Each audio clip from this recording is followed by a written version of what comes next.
Hey everybody, welcome back to the Kirby Triple Deluxe playthrough. We're in level 3 now, Old Odyssey. The first level was Fine Fields, F. The second level was Lollipop Land, L. This was Old Odyssey.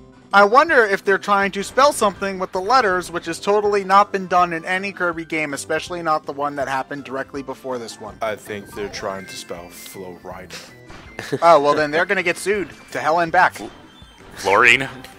No, but you see, Ted, Florida is simply just Florida. Well, broken in half. Yeah, but, you know, I'm not sure Kirby would want to associate itself with either Florida the rapper or Florida the state, which is... Floss, maybe? Kirby doesn't have I don't teeth, think though. I don't think anyone. Fluoride. I don't think anyone wants to associate themselves with Florida, the state. No. Yeah, it is America's dick. I always thought it was his thumb.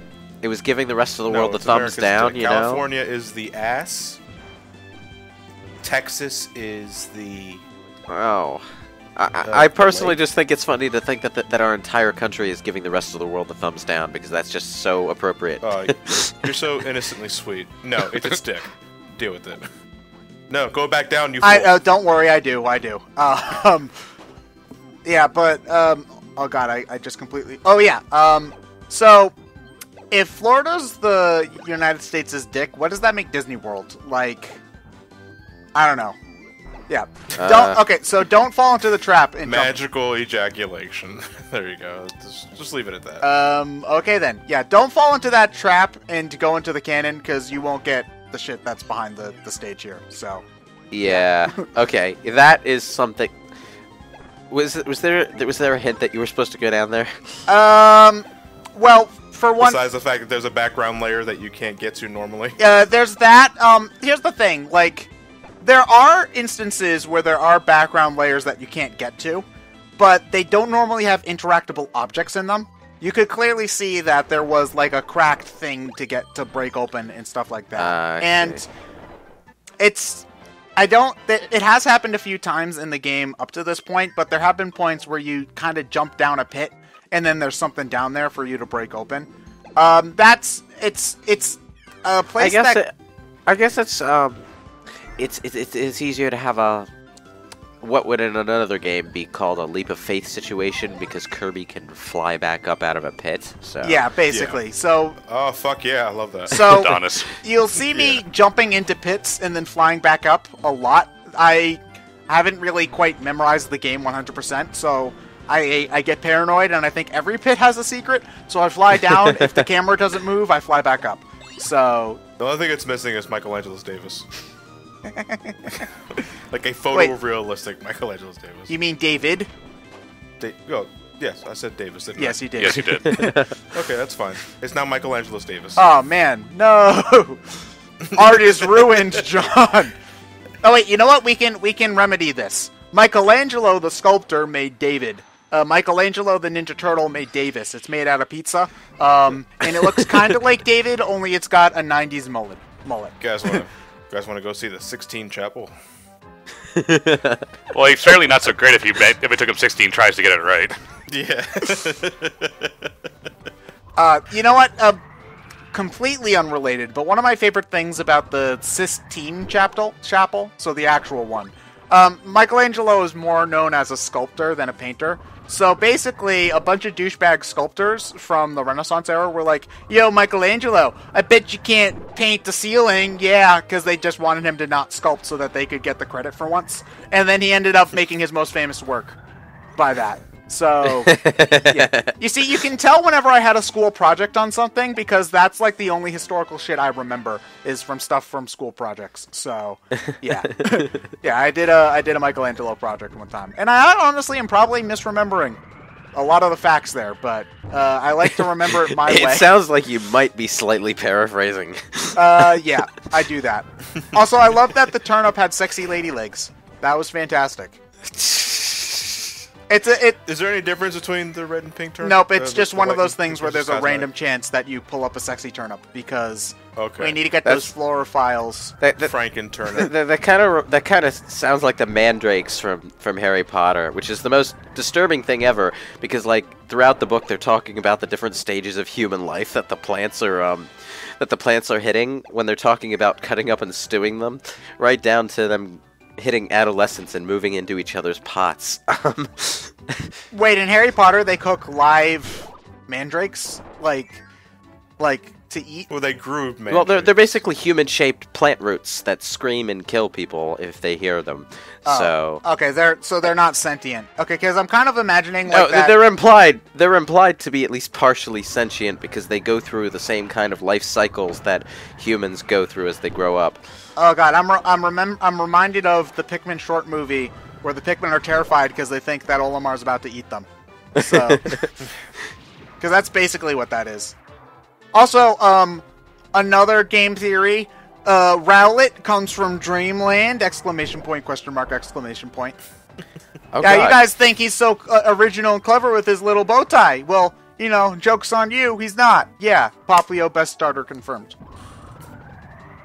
It's a weird way to say Litton. No, I'm pretty sure I meant Poplio. It's a weird way to say Rowlet. Nope. Yeah, it's. I think you got a bit of a speech impediment there, bud. Maybe I do. What about it? It's a weird way to say You know what? Charmander. Maybe it is Michelangelo Davis. No.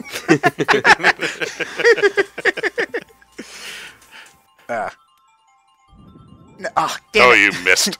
Damn it. Now, it's one of those things, but I always love it when games play around with, like, the end, whatever is supposed to notify the end of a level. Like, where you're sucking up the goal ring here, well, the goal post here, or like in, Sonic Generations where it moves after Crazy City. yeah, but honestly, the one that annoyed me the most, and also amused me the most, is the one with the, in 3D World, where the goal pole is running away. Just because Oh yeah, you have to chase after it. It's just because that one goes so goddamn fast. It doesn't want to be caught. Yeah. Well, if you're particularly fast, you can end the stage in like 3 seconds. Yeah, but if you don't get it right at that beginning, you actually have to play the level. So, And I liked 3D World, but I'm looking forward to whatever the Switch gives us. oh, Just well, because it looks like it's going to. Well, have we'll know of a- more about it by the time this video gets up. no, wait. Yeah. Since Yeah. this video is probably going to come up after the Switch presentation, we need to make a whole bunch of wild rumors so that none of them can be true by the time it actually goes up. So, I think that the 3D Mario game, you're going to play as Princess Daisy, and she's going to go on an adventure to find milk because Luigi can't buy it himself because he's a lazy fat ass. There we go. No. There we go. Okay, this is how it's I going to guarantee Mother 3 will finally get a release. Yeah. Oh, you're too cruel. But you know, this is how it's going to go down. The next 3D Mario game is going to take place in the Waffle Kingdom, where we find out Luigi was telling the truth all along. Hey, I'd be down with that. No, it'd be a twist in the nuts. It'd be Mario in the Waffle Kingdom. Everybody forgets that Luigi did anything and just assumes Mario did it because he is a hero. Yeah, essentially. I'd play that. To rub salt in the wound, it'd be Mario in green overalls. So, No, or maybe it was Mr. L in the No. Waffle Kingdom. No, what's actually going to happen is it's going to be Sunshine 2. Can we not? Can we please not? well, no, I wouldn't mind a second of sunshine. No, I would. You know, No, thanks. As long as they fix the obvious problems. yeah, fix the obvious problems. I'm fine with it. Or you could not. We need a Galaxy. Now, when you get right down to it, Sunshine was just a worse version of Banjo-Kazooie. Yeah, pretty much. Yeah, I never played Banjo-Kazooie. Well, let's put it this way. Apart from not shooting water, Kazooie was basically Flood. Yeah, pretty much. It allowed you to. You had projectiles with the eggs. You could float. Sort of. You had a flutter. So, basically, the whole point of Banjo having Kazooie in the backpack is so that you had an excuse to do all sorts of wacky moves, which is kind of the same thing as Flood. So basically, Kazooie is Flood but more versatile. I mean, granted, not as broken, because nothing will ever be more broken in a platformer than goddamn FLUDD and how long you could stay in the air with the hover nozzle. But, you know, yeah. I would... I don't know. You haven't mastered the cape in Mario World yet. Okay, a 3D platformer. All right, because, Okay. you know... Nothing is ever going to top the cape. Ever. I don't know, because the Bat and Half Genie Hero got pretty damn close. You could Well, the float bat was over just kind of Alucard's bat from Castlevania 3, where you could fly horizontally. Yeah, but you see, the cape in Mario World not only gave you flight when you could utilize it, it also gave you a slower descent by holding the jump button down. It also made you pretty much invincible from any attacks. Close range attack, yes. The Bat can do one of those things. Yeah, but you never have to The platform. first two guesses don't count. But you... Well, no, yeah, never mind. Hi, bonkers. And the bat at least required you to reach a given elevation before you could use it. So... I love Mike. He's not a fan of death metal. Wait, what? Death Note? Was that a mini-boss? Yeah, that was supposed Yeah, it was death metal. Yeah, That was Yeah, that was pathetic. That was pathetic. Well, Well, he is using Mike, so... Mike is essentially the screen clearing move. Like, you get 3 uses of it, and it gets stronger each time. So, like, you might be thinking, oh, great, I'm going to use Mike for the arena. And you can take care of one boss without taking any damage. But now you have nothing. Now you got nothing. Oh, fuck this section. Playing with my emotions. Oh, did you break the pillar on the one where Yes. it had the chest? Oh, you sad man. Kirby pulls this shit all the time. Oh, enough, Teddy. I'm sure you did it too. Not in this game. They've done this trick before many times in other Kirby games, where it's just like, Yeah, you okay, fall for your shit, Kirby. it's like, okay, you've got these things. You're going to break this kind of block, or go through this kind of door, or press this switch. And you're going to do it on instinct. And, you weren't actually supposed to press that switch because it locks you out instead of actually giving you something. You dumb motherfucker. Yeah. I mean, Enjoy your hammer. the thing is that you just have to be paying attention to both screens at that point, because the treasure chest comes into view before you get to the pillar to break it down. Yeah. But it's one of those things where the first time you play, unless if you're really quick on your reflexes, by the time you start to break the pillar, you only just, like, mentally and cognitively realize, oh shit, there's a treasure chest there, and it's going to break. Yeah. So, Unfortunately, I was bum rushing through this section because I just got the hammer, and I love the hammer in this game. and it's also at the end of the stage too, so to rub salt in the wound. And you're not allowed to collect something you missed and then exit the stage. Okay, prematurely. did You have to Kirby finish the open stage that again. dance number with a moonwalk? Yep. Yeah. That's not Same Okay. dance moves as Return to Dreamland. That's not uncommon. He's done the moonwalk in a lot of games. Yeah, that's one thing about Kirby is that I think some games actually do let you collect the thing and then exit out immediately, but definitely the 3 modern 3D Kirby games don't let you do that. Now, granted, you don't need every Sunstone to beat the game. In fact, but what's weird is that Sunstones are required, but not really. Like, you need to get 5 or 6 Sunstones in every level to unlock the boss. But they usually give you, like, at least 5 or 6 just straight in the way that you don't even have to bother looking for. The rest of them are just to unlock the extra stage. So, I kind of don't understand why they even bothered making them a requirement for the boss to begin with. I think I understand, and it's precisely because Kirby is such a goddamn easy platformer. It gives you something else that you have to do along the way through the stages to progress. Yeah, otherwise, it's hold right and jump the game. It's a hold right and constantly spam your flutter move. That's true, but, like, Yoshi, for instance, is just as easy and simple if you're not going for anything. And the game doesn't make you get 6 flowers Yoshi in order. can only flutter, he can't really fly. That is true. You can throw eggs. Yeah, that is true, but I don't know. I still Well, not if you're playing casual mode. It's not meant to exactly challenge you. It's more meant to balance out the thing that makes it particularly easy. I don't know. But that's also probably why they added Baby Mario as a crutch. Yeah, It's a means of just Pay attention. It's a means of balancing it out to the point where it is stimulating. I I guess the difference is that, like, I can imagine a playthrough of Yoshi where you go for some of the collectibles and not all of them. But when it comes to these Kirby games, like, I go for, especially Triple Deluxe and Robobot, I go for all the Sunstones every playthrough because most of them aren't hard to get.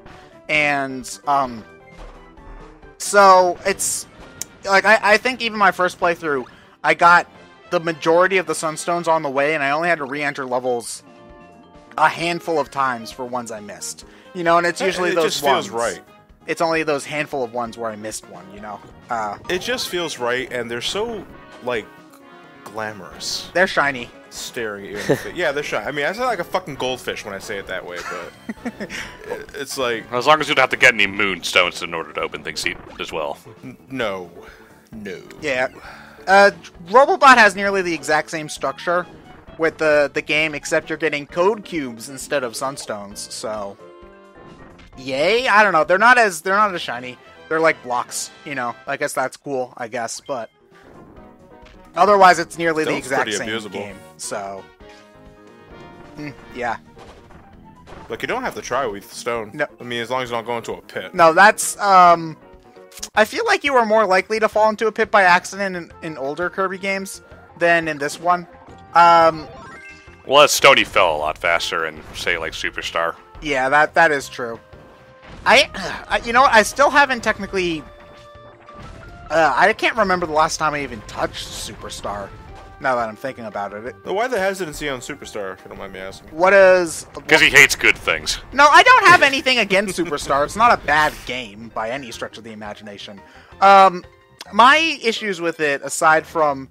Also, you can't light a fuse with a bomb. Okay, whatever. My issue with it is that they had, like, 3 or 4 great ideas for a Kirby game, and they decided that instead of making 3 or 4 great Kirby games, they were going to make a fourth of a great game 4 times, and then expect that to add up to a fantastic game. And I know that a lot of people love Superstar. I'm not just saying that you can't, but... I feel like ideas like Revenge of Meta Knight and Milky Way Wishes and Great Cave Offensive are all really underdeveloped, and they end just as soon as they're about to get going. And I would have much rather had one game that elaborated on all of those ideas than 4 games that try a bunch of different things and don't do all of them as well. You know, Kirby's Super Demo. I guess so, yeah. And I get why people love Superstar, because the music's great, and it looks very nice for an SNES game, although a nitpick I have with Superstars is that Kirby's sprite is so big, and so much of the screen is taken up by the status bar, that I feel like there's screen crunch. But it's not like GBA SNES port bad, so it's not unforgivable. There's a lot of great ideas in Superstar, and I don't want to bash it on that. It's just I feel like there are more polished and more cohesive entries in the series. Yeah, I think I get you. Yeah, although again, not playing it until the game was probably... Oh god, because I played the game for the first time when it got its DS port, which was like 2006, I think. Well, maybe 2008 later. So on the subject of the screen crunch, though, you always have to remember with those older games that they were playing at a lower resolution.